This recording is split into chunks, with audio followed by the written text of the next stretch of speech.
మీరు మజిల్ పెంచడం కోసం ప్రోటీన్ పౌడర్ రోజు తీసుకుంటున్నారా? అయితే రిపోర్ట్ మీరు చూడాల్సిందే.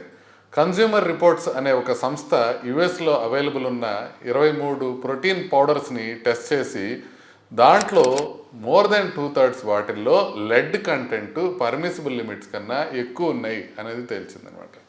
అంటే ఈ లిమిట్స్ వాళ్ళు సెట్ చేసుకున్నాయి. కన్జ్యూమర్ రిపోర్ట్స్ వాళ్ళు ఏ రకంగా అయితే లెడ్ ఉండాలో పర్ డే అంతకన్నా ఎక్కువ ఉంటే ప్రమాదం అని అనుకుంటున్నారో వాటికన్నా కూడా చాలా ఎక్కువ లెడ్ చాలా ప్రోటీన్ పౌడర్స్లో ఉంది. ఎస్పెషల్లీ వీగన్ ప్రోటీన్ పౌడర్స్ అనే వాటిలో ఇంకా ఎక్కువ ఉంది అనేది వాళ్ళు చెప్పడం జరిగింది. కాబట్టి మనం ఇంపార్టెంట్గా తెలుసుకోవాల్సింది ఏంటంటే వే ప్రోటీన్ కనుక మీరు వాడుతున్నట్లయితే మీరు కొంచెం జాగ్రత్తగా ఉండాలి. నాకు ఇంతకుముందు నేను కూడా కొన్ని రోజులు వే ప్రోటీన్ వాడదాం అనుకున్నప్పుడు నెఫ్రాలజిస్ట్ ఫ్రెండ్స్ వద్దని చెప్పారు, కిడ్నీ డాక్టర్స్. ఎందుకనేది నాకు అప్పుడు అర్థం కాలేదు. దాని గురించి లిటరేచర్ అంతా చదివినా కూడా ఎక్కడా నెగిటివ్గా లేదు, వే ప్రోటీన్ తీసుకోవచ్చనే ఉంది. కాకపోతే తర్వాత ఇప్పుడు ఈ కన్జ్యూమర్ రిపోర్ట్స్లో వచ్చిన రిపోర్ట్స్ ప్రకారం దాంట్లో లెడ్ కంటెంట్ ఎక్కువగా ఉంటుంది, అందుకని కొంచెం జాగ్రత్తగా తీసుకోండి అని. సో దాంట్లో మీరు ఇంపార్టెంట్గా కొన్ని పాయింట్స్ చెప్తాను, అవి గుర్తుపెట్టుకోండి. ఒకటి, న్యాచురల్గా మీరు ప్రోటీన్ ఫుడ్ తీసుకోగలిగితే ప్రోటీన్ పౌడర్ కన్నా బెటరు. అది మిల్క్ కావచ్చు, యోగర్ట్ కావచ్చు, లెంటిల్స్ కావచ్చు, ఎగ్ కావచ్చు, సోయా కావచ్చు, పన్నీర్ కావచ్చు, నట్స్ కావచ్చు, ఈవెన్ మీట్ కావచ్చు. వీటితో తీసుకుంటే మీకు ప్రోటీన్స్ బెటర్గా వస్తుంది.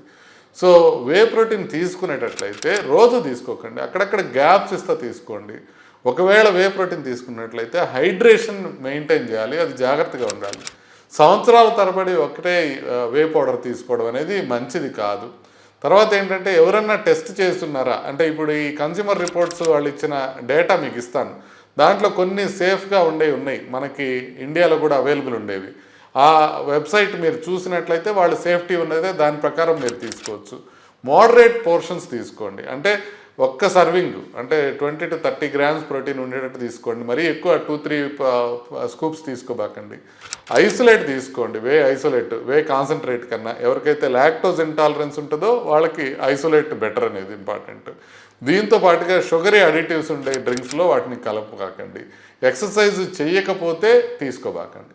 ఈ జాగ్రత్తలు తీసుకుంటూ మీరు వే ప్రోటీన్ తీసుకోవచ్చు, కానీ కొంత జాగ్రత్తలు మాత్రం పాటించాల్సిన అవసరం ఉంది.